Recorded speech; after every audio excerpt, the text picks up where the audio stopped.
And I'm not muted. This is wonderful. We're starting off great. Um, I obviously am not Brady or Liz. I'm Kaja Mae. I'm one of the hosts for Game Over Vancouver, but I am stepping in to guest host today.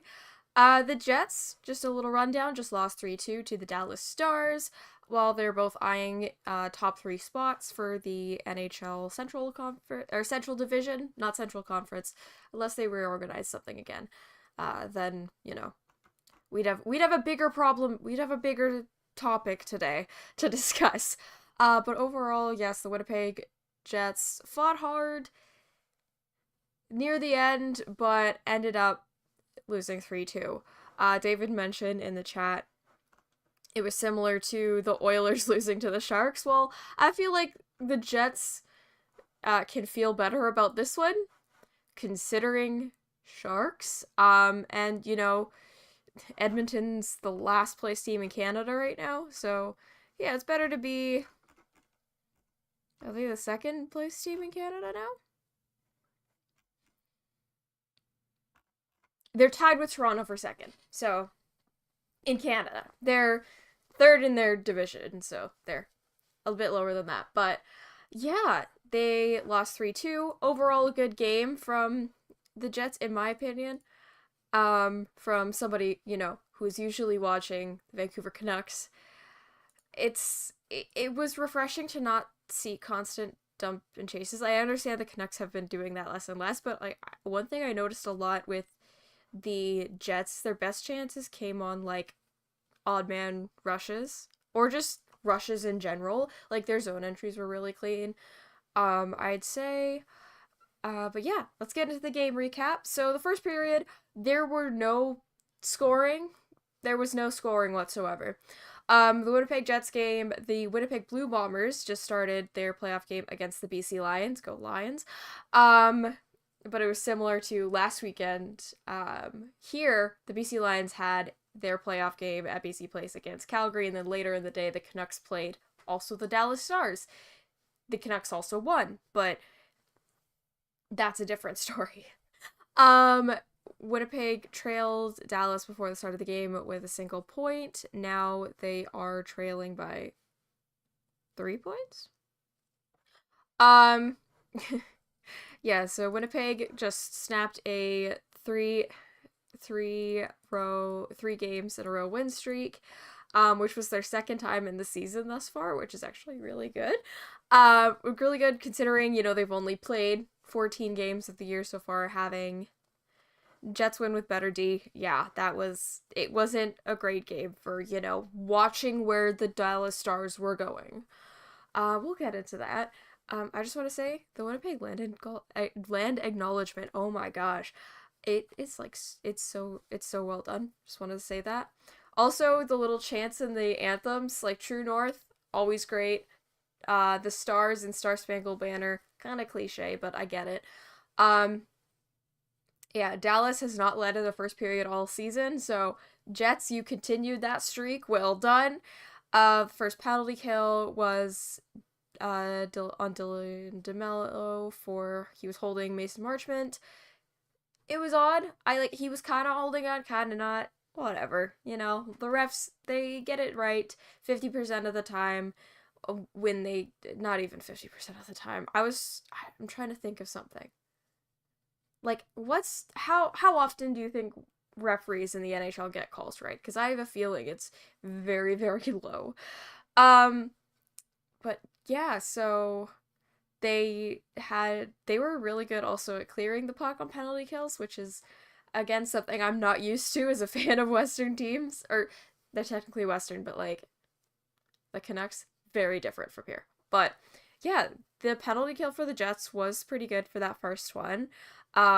Brendan Dillon, Pride of Surrey, good clear. Just shout out, anytime there's a player from Surrey, gotta shout out. Hellebuck was really fast in that first period. He was kind of like the only one keeping the Jets in for the first half of the first, because at one point it was like 6-1 in shots, and like the Jets were like getting into the Dallas zone, but they weren't really converting anything at all.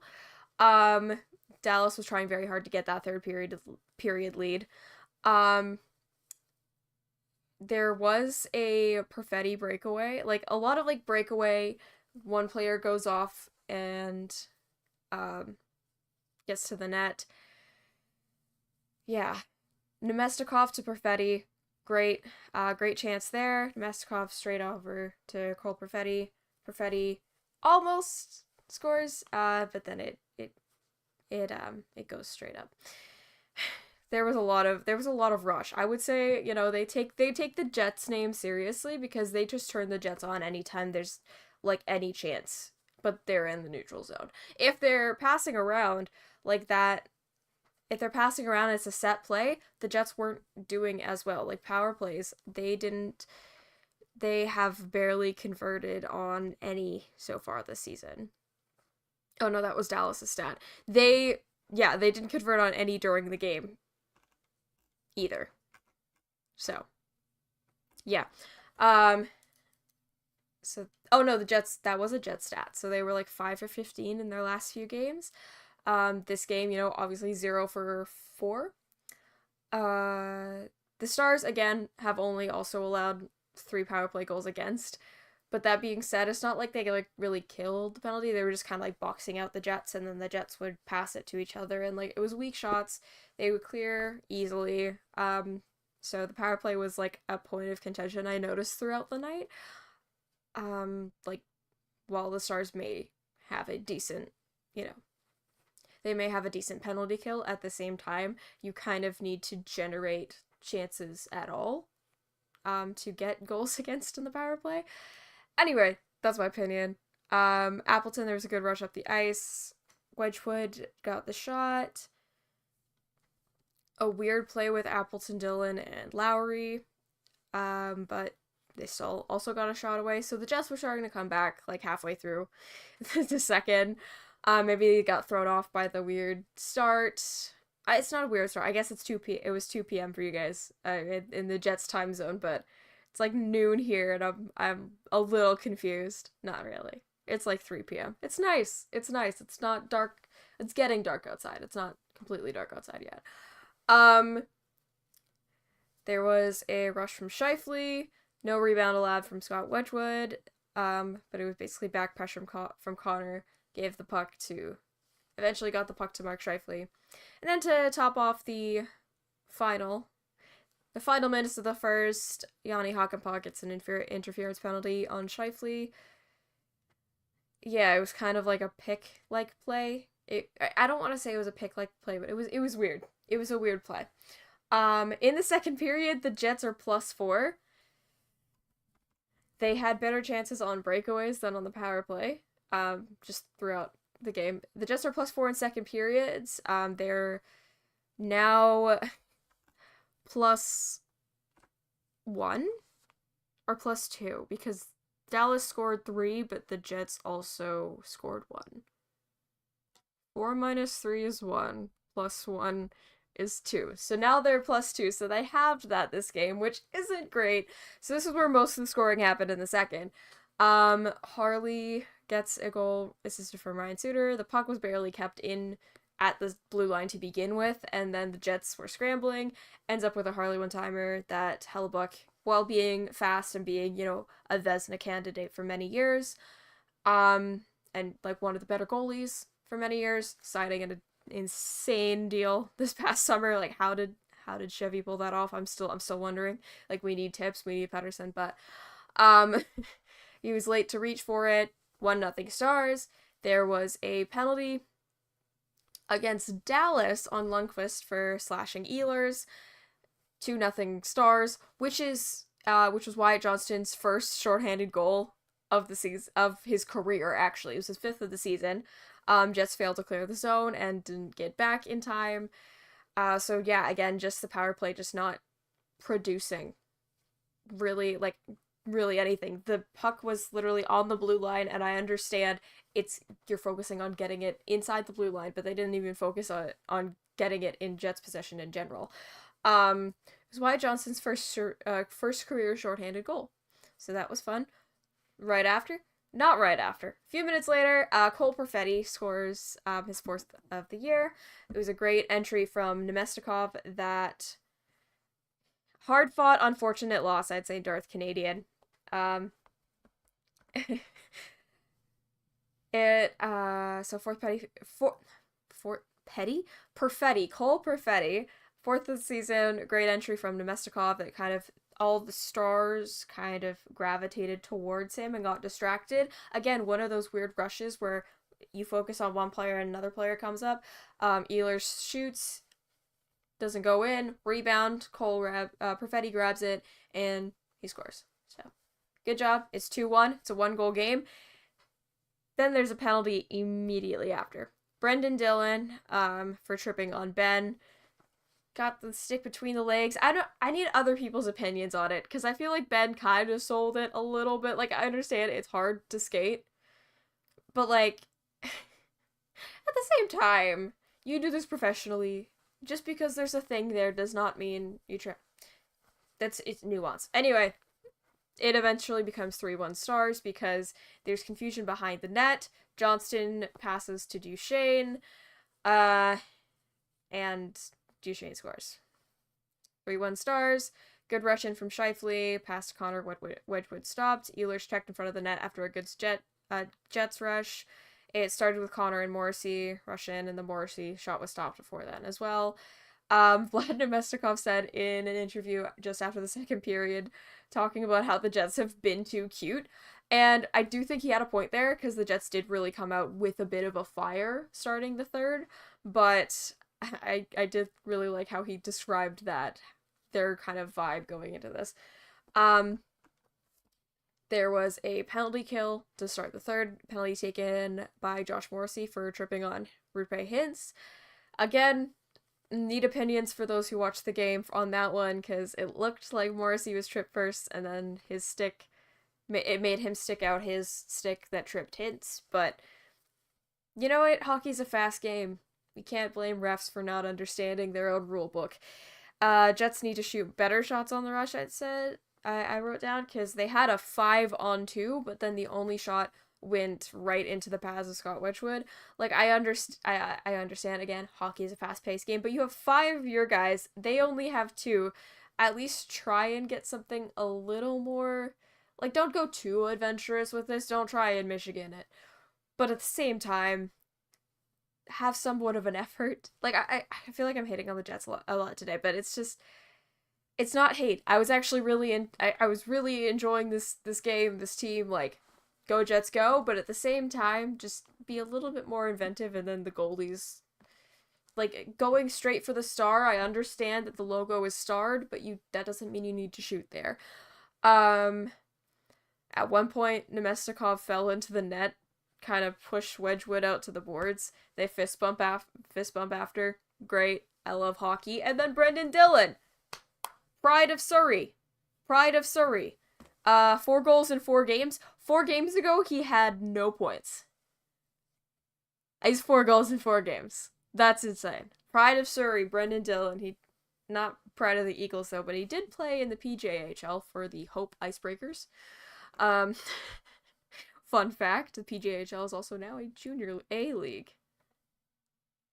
Somehow.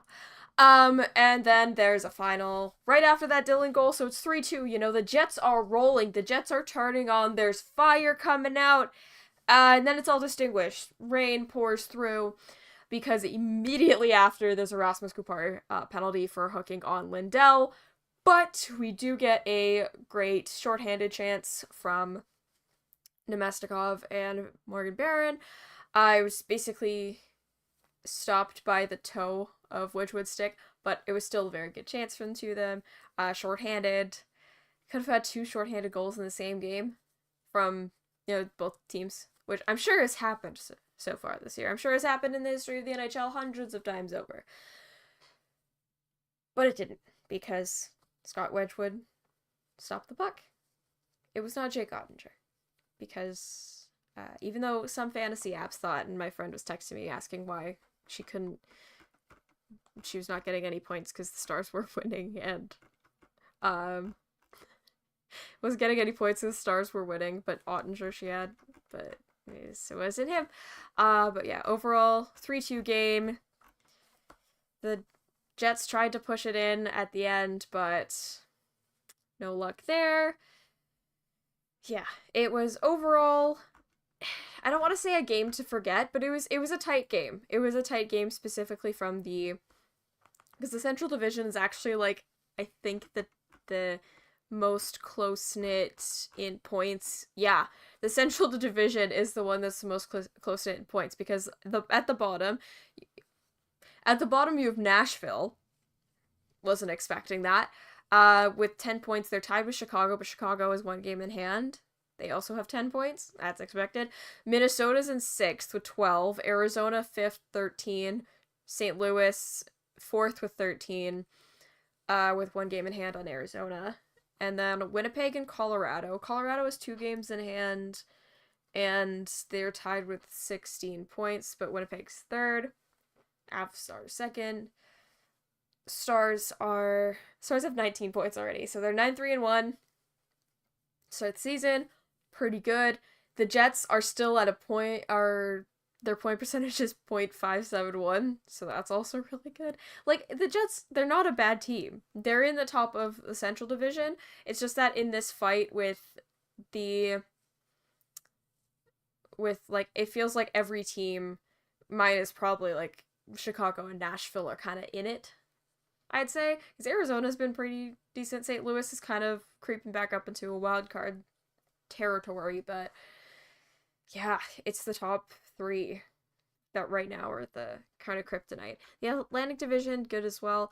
I mean, the top team, I was thinking more like there's only a 9-point differential between first in the Central, and 8th in the Central. In the Atlantic, it's like 13, because Boston is 23 and Ottawa has 10. The rest of the teams, obviously, like, second is Detroit with 18, so they're kind of still in the running. But yeah, Metro is 10 points difference, and Pacific is 20 points difference. So yeah, bit of a strong competition for the Central Division. Before we get into the next part of today's conversation, I have a little message from our friends over at Betano. The NHL season is heating up, and there's never been a better time to get in on the action. Whether you're looking to hammer an Austin Matthews anytime goal or ride the puck line with your Winnipeg Jets, our partners at Sign Up Expert want to make sure you're ready to sweat your bests with one of the best. Sign Up Expert is hooking up our listeners with some of the newest sportsbooks available in Canada. Betano. It's Betano. Betano is home to some of the best odds when it comes to betting on the NHL and offers unique markets, including virtual soccer and basketball. All you have to do to get started is scan that QR code on your screen or click the link in the description to register and place that first bet. If you thought the Vancouver Canucks have been the best surprise of the season so far, wait until you try Betano. Don't walk, run. To check out Betano today, scan that QR code or hit the link in the description to get started and start sweating your bets with the best. Always remember to bet responsibly and within your means. Viewers must be 19 plus to sign up for Betano. Alright, everybody. Boston better not do their shenanigans again this year. I'm gonna lose it. It would be...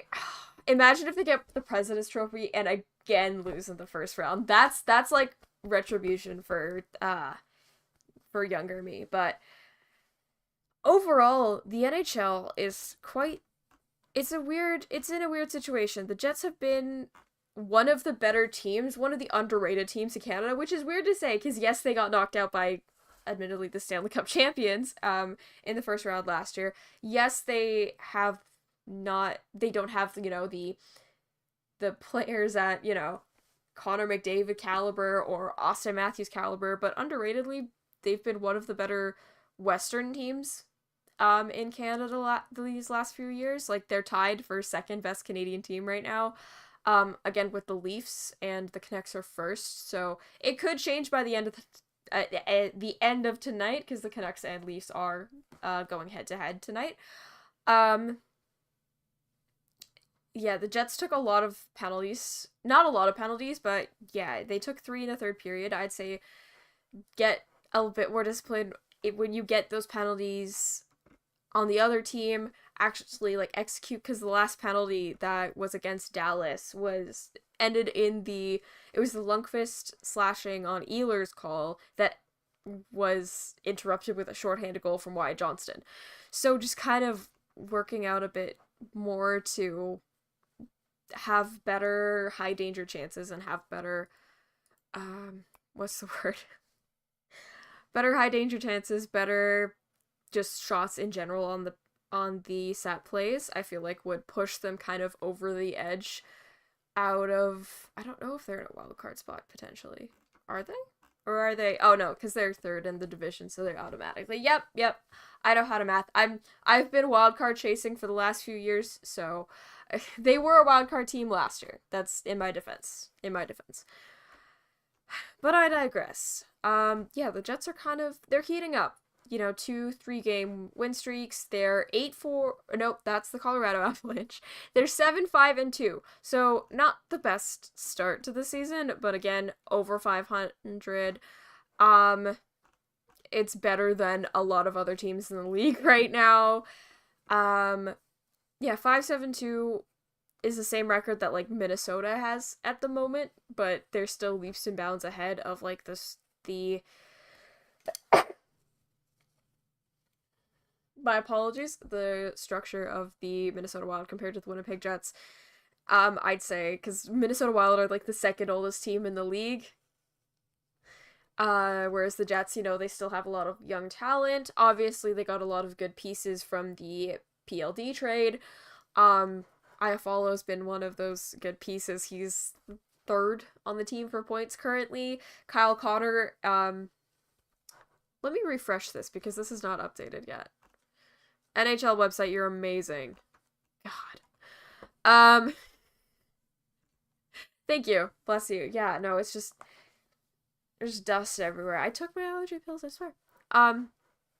Jets fans based in my Vancouver Canucks are having a better start than my hometown Jets. Yes. Yeah. It's weird thinking about how the Canucks are doing better than the Jets, considering that, like, we cursed them for giving us Tyler Myers all those years ago. Speaking of players, are they ahead? No, they're not. Never mind. I was gonna make a Wheeler reference, but, that the past is in the past. Kyle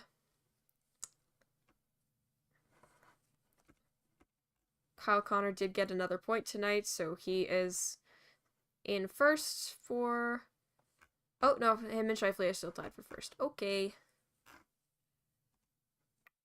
Yeah. The stats have not updated yet to include this game. Still haven't updated. But Kyle Connor and Mark Scheifele are still leading the team in points with now 17 apiece. Alex Iafallo, who they got from LA, if I'm remembering correctly. Yes. He's on third with 12 points this season. He was a -1 tonight, but in 19 minutes of ice time, I feel like that's pretty good. He's one of their top players this year so far. Nino Niederreiter, Mason Appleton. Perfetti is actually fourth now, I believe. Yes, because he would have 11 points now. Yeah. The Jets are a good team. The Jets are a good team right now.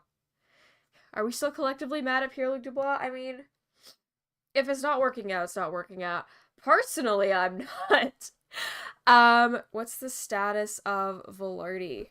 Ooh. Let me check. I will find that out for you.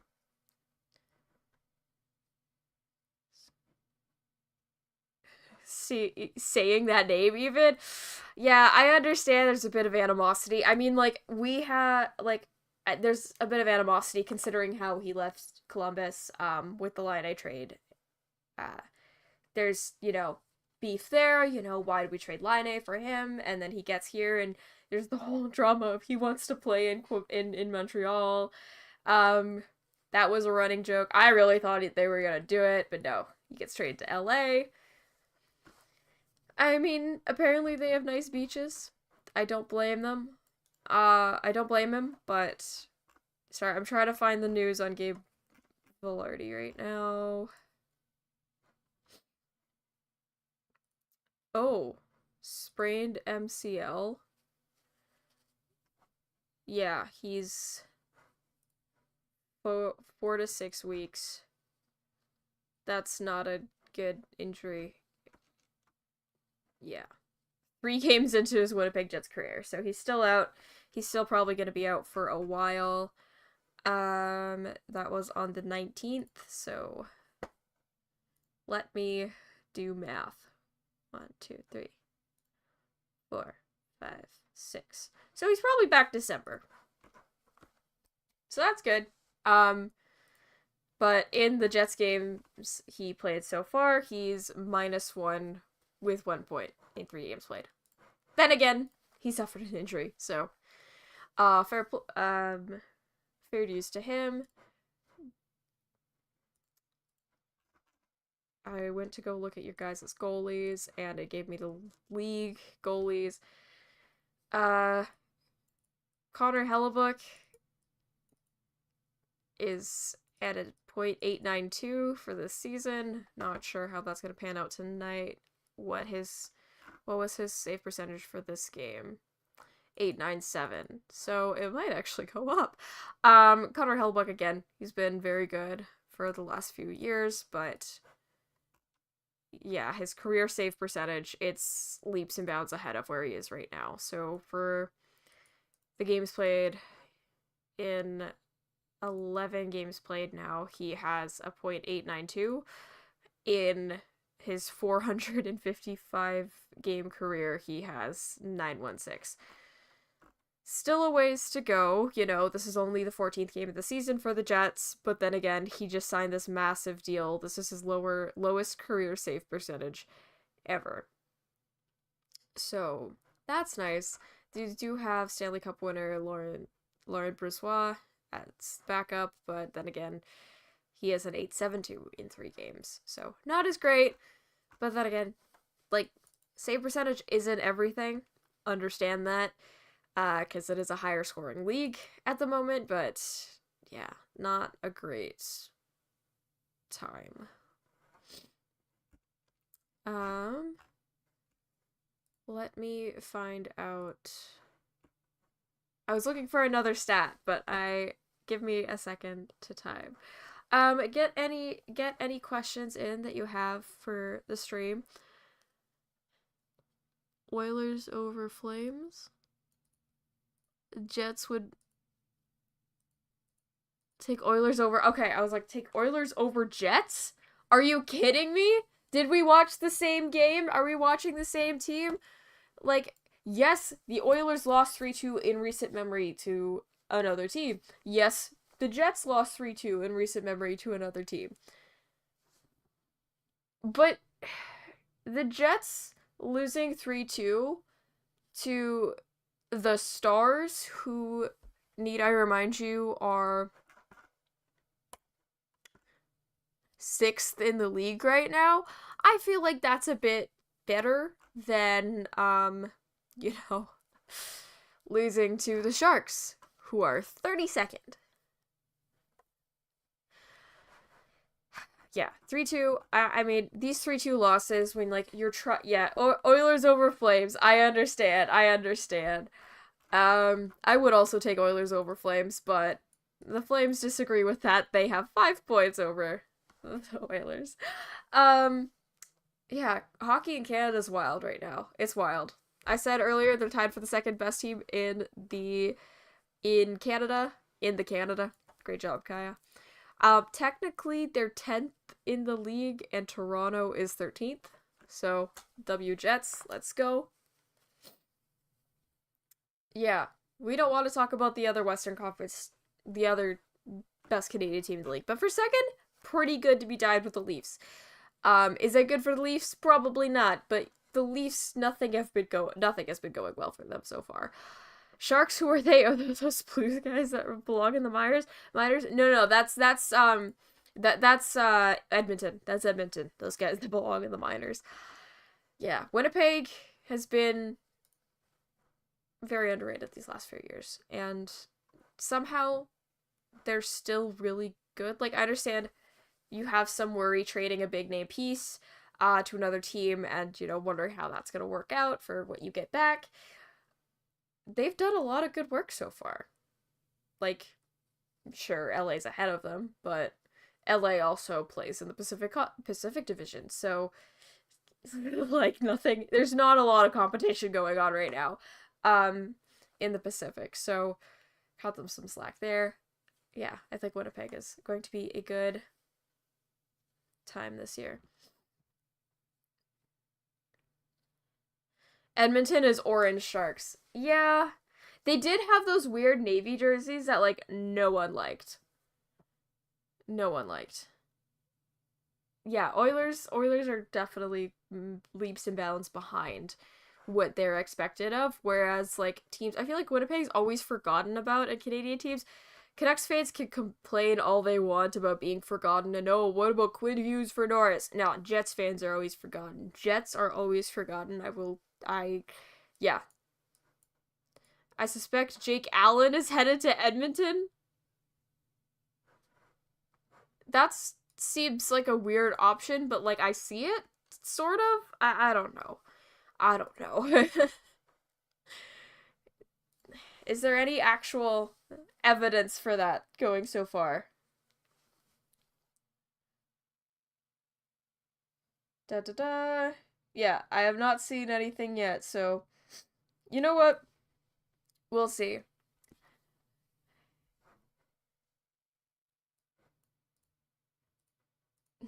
Shutout lost by the Sharks to the Golden Knights. Yeah. I forgot about that. They played the Golden Knights after like all this fanfare. They had a 2-game win streak. I feel so bad for the Sharks. Um, the Oilers are on a 7-game loss streak. Just a rumor? Okay. Because I was like, that hasn't dropped yet, right? Yeah, because we're all waiting for news of what Edmonton's gonna do. Because obviously they send Jack Campbell to the minors. And then he gets lit up by the Abbotsford Canucks. Are you kidding me? I feel so bad for him. I feel so bad. Yeah. The Jets are going to be a good team this year. I can't wait to see them in the Western Conference Final.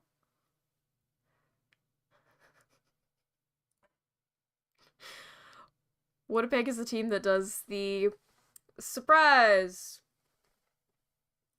Samuel L. Jackson sentence. Meme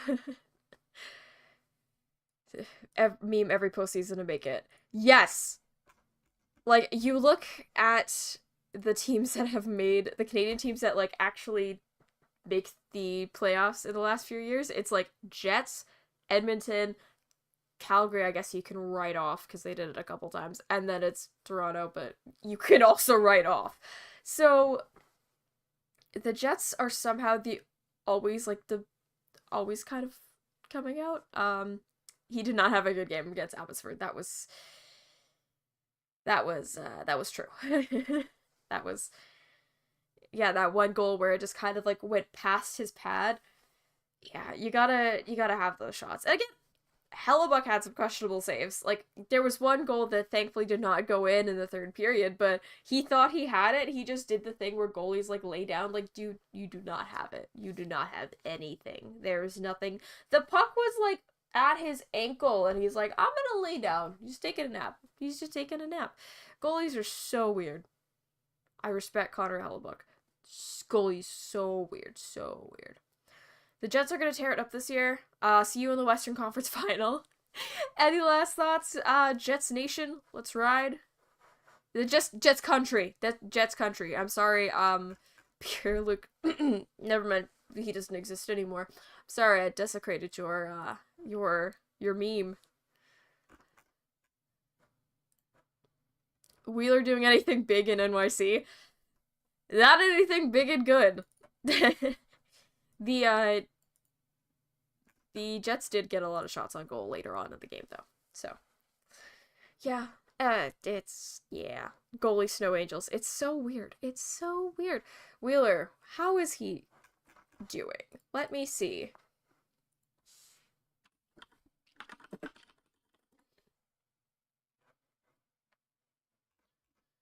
I really don't like how these league websites are set up because it's really hard to find stuff. Um, yeah, even with like the NHL website is always terrible. True North Town. I do think it's really cute, like how you guys are True North, but are are you? Because isn't Edmonton the northernmost team in Canada? Anyway, Blake Wheeler for the New York Rangers in 13 games, he has 2 points. He has 1 goal, 1 assist, and he is a -4 with an average of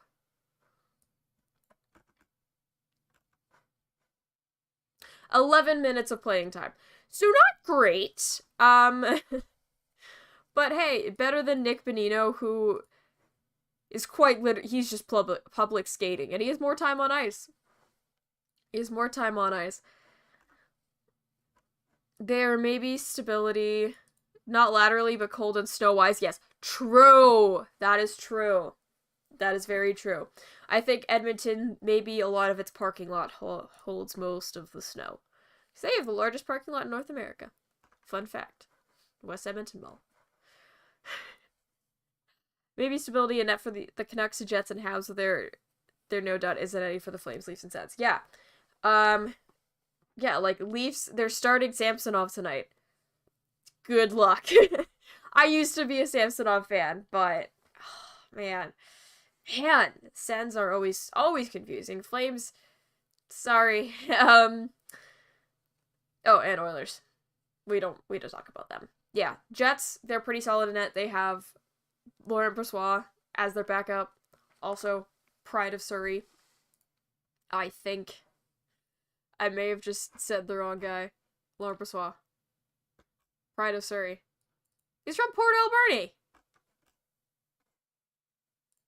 He brought the cup to Surrey, though. I swear. Cold and snow-wise, yeah. Winnipeg, it's terrible. Like, I don't know why you guys have your hockey teams Jets, and I don't know if Blue Bombers is supposedly a plane thing, but, like, how do you guys have this without having an airport? Like, it's so weird. But, anyway. Laurent Brossoit. Yeah, this is not actually his lowest career save percentage. His lowest... Oh, no, it is. It is currently his lowest save percentage. I can read.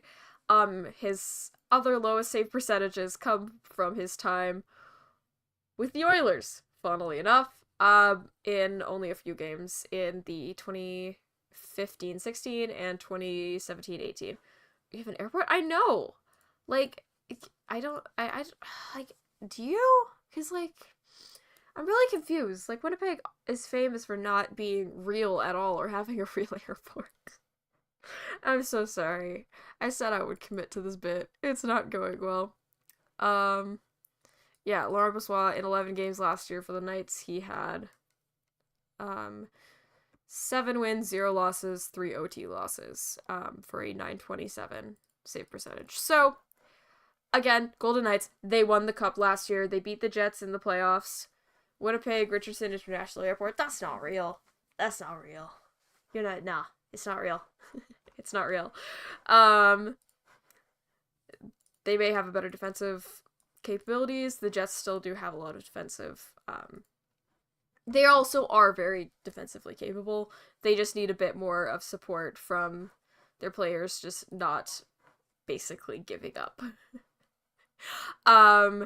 Especially on the shorthanded goal where they just don't care that Wyatt Johnston. Do you need a real Winnipeg guy? Let's take over. I mean, I am not a real Winnipeg person, so wouldn't know. YVR clears best airport in Canada. Pearson sucks. What's the other airport I've been to in Canada? Smithers doesn't count. Not slander the town. I'm sure you guys are lovely. You guys are lovely. Brady and Liz are amazing. Is Winnipeg real? I'm not sure. I sound American, I'm sorry. But yeah, I think that'll wrap it up for tonight, Jets Nation. Or tonight? I guess it's evening enough for you guys. It's 6 p.m. there. No, it's not. It's 5:30. It's almost evening. It's dark. I hope you guys have a great night tonight. Make sure to subscribe to SDPN. Follow SDPN Sports on Twitter. Abbotsford Airport is your favorite. It's so small and tiny. Yeah. Like the video, like the stream. Rate and review on podcast platforms. Subscribe to SDPN. Follow SDPN Sports on Twitter. Thank you. I tried to have a great show. I tried to not desecrate Winnipeg too much, but got a little bit off the rails. I'm sorry for disappointing the province of Manitoba. I will probably do it again. Good evening, afternoon, day, night. Time zones are weird, everybody. I have been Kaja Mae. You can find me at Real Kaja Mae on Twitter, and as well, Game Over Vancouver on SDPN. And follow your other two hosts. They'll be back to talk Jets and know that the airport actually exists. Good night, everybody. Yeah!